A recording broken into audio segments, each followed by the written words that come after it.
All right, we've got our notes on the keyboard, major and minor chords, and we've looked at some rhythms. There's one more really important thing that we need to look at on our keyboard as we kind of get our fundamentals down. And that's something called the sustain pedal. Now, if you have an acoustic piano with real strings, you're probably going to find that pedal built into your piano. But with electric keyboards, it's going to be a separate pedal that you plug in to the device. And so let's take a look down at my foot here. This right here is a sustain pedal. And so it only has one function. You take your foot and you just press it down.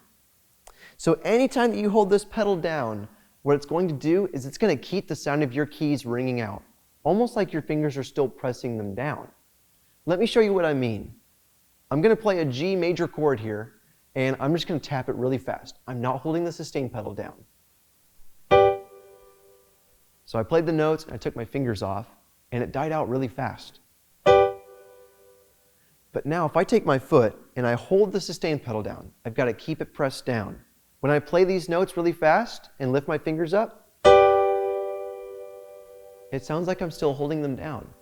What the sustain pedal is doing is it's holding your notes out as if your fingers are still there. This is really helpful because now when we need to take our fingers up off the keyboard and move them to play the next chord, the sustain pedal helps us to smooth that out.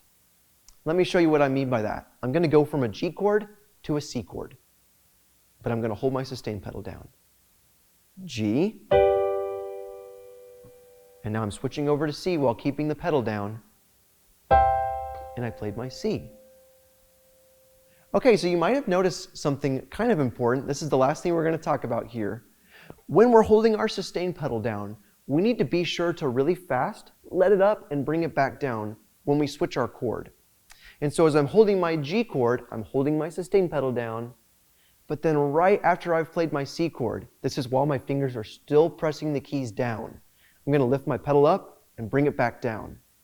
What that does is it kind of clears out the sound of the G chord and brings in the C chord sound, and then I can take my fingers off. So again, I'm going to play it for you one more time. Watch carefully how I do this. Here's my G chord, holding the pedal down.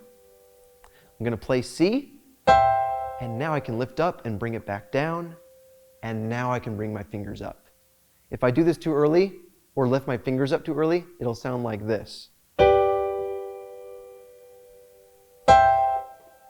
Ooh, I lifted my fingers too early and then lifted the pedal, and that makes the sound go away. So you have to be really careful. While your fingers are in the keys, that's when you can lift your pedal up and bring it back down.